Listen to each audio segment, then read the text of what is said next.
I hope, I hope all of you out there listen to me about this player. I told you weeks and weeks ago before the season started, this guy is a fraud. He will not score you points. He misses too many chances. I really, really do hope you listen to me. Yo, listen up, Rue is stepping up the game, where fantasy Premier League runs in his veins. From transfers to captains, he's always on top, guiding you through every game week non-stop. They say Rue got that Salah flow. Welcome to the channel, enjoy the show. Wild cards, free hits with so much vibe. If you're hunting for success, then make sure you subscribe. Good day, mate. Welcome back to the channel. I'm FPL Roo, and welcome back to another FPL video. So in today's video, we're going to be looking at my transfer tips. We're going to be looking at players that have been transferred out quite a lot and transferred in quite a lot, and giving you some recommendations on players that you should be selling or bringing in. Before we start this video, please make sure you do subscribe to the channel. I'm trying to hit 1,000 subscribers. Hopefully we can do that before the end of the year. So before Christmas or New Year will be great. So please subscribe to the channel if you haven't, and smash a like on this video too. We'll start off with the goalkeepers. Yes, goalkeeper transfers are not a common thing, but if you are looking to take out some players, a lot of people are looking to take out Edison. So 5.6 million, 20.8% owned. Fixtures do look okay. Wolves away, Arsenal away, and Brighton at home. So that is pretty good, I'd say. But it's a lot of money for Edison, 5.6 million. So I can definitely see why people are taking him out, just trying to save that cash. For me though, I wouldn't be making a goalkeeper transfer unless you really, really have the spare transfer. Then definitely go for it. And I think taking out Edison is not a bad move, especially as the fixtures do turn after game week 9. 10, 11, 12 are pretty bad for Man City. But again, it's Man City. They can keep a score against anyone, they keep a clean sheet against anyone. So for me, I wouldn't be using up a transfer on Edison, but I completely understand if you do want to save the money and you have a spare transfer. Next up, Ramsdale, a player that was in last week's video, 4.9 million, 13.4% owned. The fixtures are starting to turn for Arsenal in a bad way. They do have Bournemouth away next, but it's not about the fixtures with Ramsdale. It does look like he has lost his place to David Raya. Raya started the North London Derby, started the Champions League, started the game before that too. So David Raya does look like Arsenal's first choice. And a player people are bringing in is David Raya. So we'll go straight on to him, 4.8 million, 2.8% owned. I think if you are looking for a goalkeeper in a few weeks, in 5 weeks, in 4 weeks, then David Raya could be an option, maybe in 5, 6 weeks. I think Arsenal's fixtures don't look that great going forward. I think there are better goalkeepers out there for that price point. Even they're good fixtures at the moment, they're not keeping clean sheets. So for me, I would stay away from Arsenal goalkeepers. Even though David Raya did look really good against Spurs and made a few great saves, I'm just not too confident on Arsenal defensively this season. A keeper that you should be going for, a keeper that I think is the best keeper out there at the moment is Areola, 4.2 million, the West Ham goalkeeper, over 30% owned. Absolute bargain for West Ham. West Ham are looking okay defensively. Sheffield United at home, yes, they've got Newcastle and Villa followed by that, but after that, their fixtures do look great. And I'm sure a lot of us do have Turner. So if you go Areola and Turner, you got Forest at home for game week 8. So with Turner, sorry, not Forest at home. He does play for Forest, but anyway, my point being is you do have that good rotation in that game week. So for me, Areola is a keeper that I would be bringing in if you are looking to take out Edison, Ramsdale, or someone else. Well, I don't really know where to start with these two players, but I guess we'll start with Chilwell. I thought he was definitely going to get his place back this week, but he was benched yet again. And at 5.6 million, I can definitely see why people are transferring him out. 24% owned, and that is dropping quickly. Although their fixtures do look pretty good, Fulham away, Burnley away in the next two. It doesn't really matter if he's not going to be playing. So for me, yes, take out Chilwell. I would be going for a Newcastle defender, but we'll talk about that a bit later on in this segment. Gusto is also being taken out. Obviously, he is suspended. He got the red card. A lot of people did bring him in for his cheap price, and because he was looking really, really attacking. But that suspension has yeah meant that people will probably be benching him or selling him. For me, I would think about benching him if Reece James was a little bit far away from coming back, and if the fixtures were good for when he came back. But the fixtures are shocking for when he comes back, so I don't even think it's worth it. Um, Arsenal at home, Brentford at home, Tottenham away. I can't see them keeping a clean sheet in any of them fixtures. So for me, get rid of Gusto. Try and get rid of him ASAP, as his price will probably drop very, very soon. Two defenders that I do love the look of for this week and for the next 5, 6 weeks is Cash, the Villa fullback. So 4.7 million, 18% owned. Brighton at home, Wolves away, West Ham at home. He's looked pretty good this season in terms of assists, even goals, and his stats look very, very good in terms of goal involvements. I'll just get them up quickly. So in terms of Matty Cash, um, like I said, 4.7 million. He's got 2 goals this season, but his goal involvements looked really, really good. So against Palace at home in game week 5, 0.72. Game week 3 was 1.37.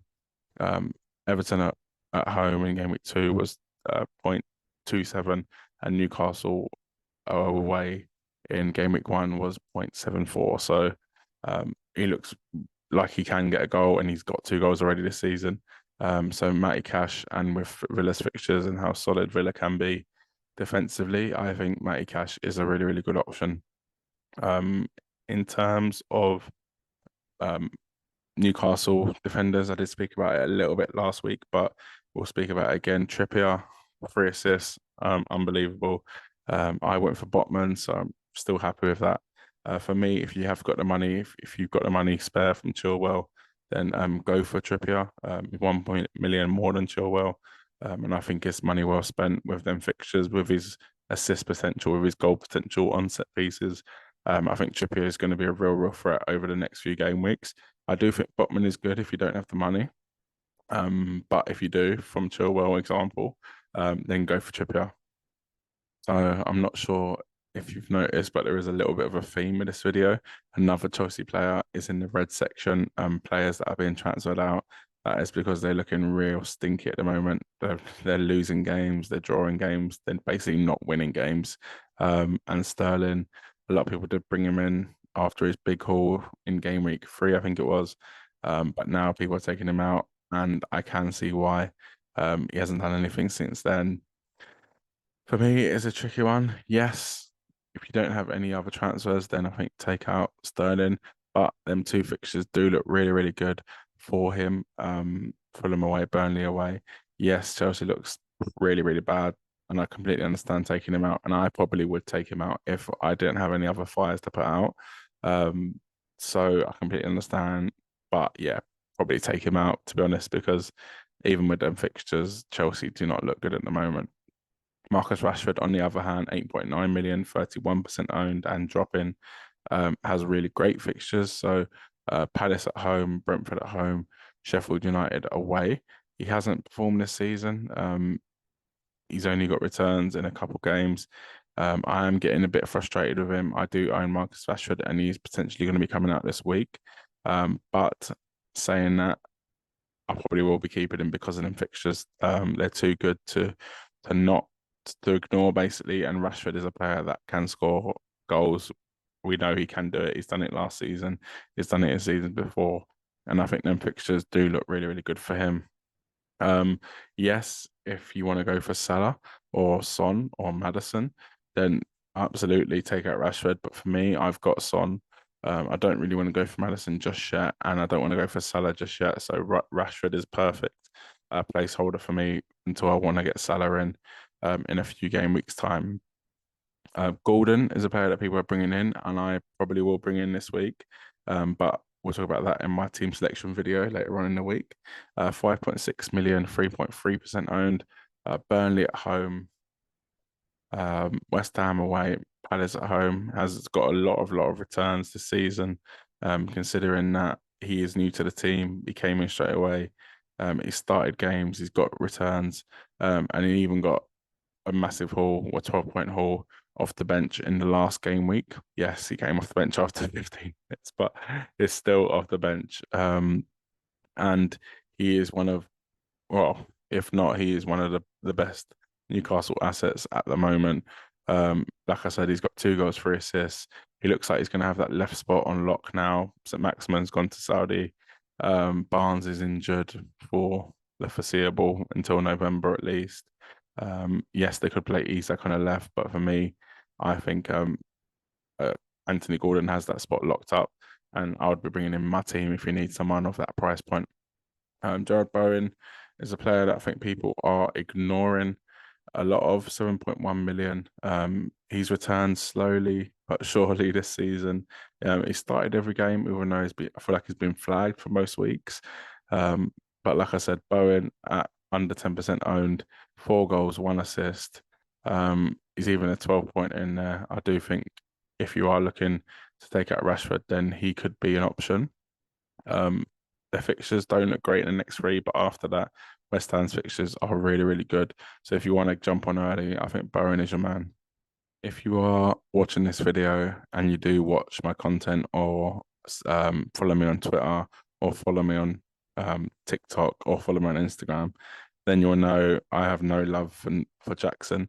I think he's wasteful in terms of chances. I don't think he's a good finisher. And I said this before on FPL Juice at the start of the season that you shouldn't be buying him. I hope you all listen to me, because now he is suspended for the next game week. He's got 1 goal this season. If you don't already have a replacement in mind for Jackson, just get him at your team as soon as possible. Pause this video, go to your Fantasy Premier League, take him at your team. I've got no time for this guy. He's probably a lovely guy, to be fair, but in terms of footballing ability, I just don't think he's got it yet. Yes, he has potential, but he's not clinical enough for me. And I can't be waiting around for him to score goals. So if you are listening to this, serves you right for not listening to me at the start of the season. Anyway, Alexander Isak, a player that does have a lot of potential, and we've seen him bang goals, but it looks like he will be playing European matches. He did start midweek against Milan, and for that reason, I think I would be taking him out. I just don't want that risk with Callum Wilson. Even if he does start, he'd probably come off around 60, 70th mark. Yes, their fixtures look good, but this is why I've suggested bringing in Anthony Gordon. You know, he's probably going to start. He's much, much cheaper. So even if he doesn't start, it's not the end of the world. We're pretty struggling for forwards, so I can see why people have gone for Isak, and I can see why people are taking him out. But for me, I would be taking him out too. I don't think you get the guaranteed starts with Alexander Isak. Morris is the player people are bringing in, 5.5 million. Yes, it is because of the double game week, but they do have Forest away in game week 9 too. That is Luton. I'd say if you're on wildcard, I'd be bringing him in. If not, I wouldn't be wasting the transfer to bring him in and take him out unless you're happy to play him or happy to bench him or have the opportunity to bench him. Even though I do think it's a lot of money to be sitting on your bench. But again, if you want that bit of fun, that double game week, then maybe bringing him in is an option. I would recommend against it if you're not looking to hold him long term. Using 2 transfers is like using 8 points. So for me, not worth it. Awani though, the Forest forward is someone I do like a look of, 6.6 billion, 5.8% owned. Kind of gone under the radar this season. Has got quite a few attacking returns. And their fixtures do turn, as Forest started with a horrible fixture run at the start of the season. So he's done really, really well to get that amount of returns. So in terms of the 6 games played this season, he only started 5, and he's got 5 returns. So for me, you can't really ask more from your player, from your striker. And with the fixtures turning to really, really favourable for Forest, I think a punt on Awani is decent one. If you're taking out Jackson, if you're taking out Isak, I think Awani is your guy you want to go for. If you have liked this video, smash a like. Let me know what you think in the comments below. And yeah, subscribe to the channel. It helps me out. It's completely free, and I really do appreciate it. Cheers.